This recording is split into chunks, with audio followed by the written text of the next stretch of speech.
আসসালামু আলাইকুম রহমতুল্লাহ আলহামদুলিল্লাহ ওয়াহদা ওয়াসসালাতু ওয়াসসালামু আলা মান লা নাবিয়্যা বা'দা। কাছে ও দূরে দেশ ও প্রবাসের সকল দিনী ভাইদের আলহামদুলিল্লাহ। আমি দাঁড়িয়ে আছি আবু হুরায়রা মাদ্রাসার মাঠে, যেটা 2021 সালে প্রতিষ্ঠিত হয়েছে আলহামদুলিল্লাহ।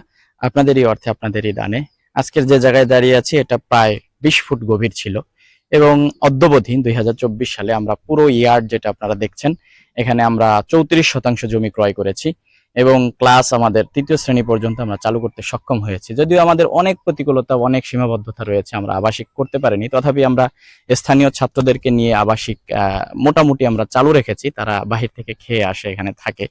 আমাদের বর্তমানে একটি সমস্যা হচ্ছে গ্রামীণ এলাকা হওয়াতে আমাদের বিদ্যুতের ব্যাপক সংকট। আমরা 6 থেকে 7 ঘন্টা, কখনো কখনো 3-4 ঘন্টাও বিদ্যুৎ আমরা ঠিকমতো পাচ্ছি না।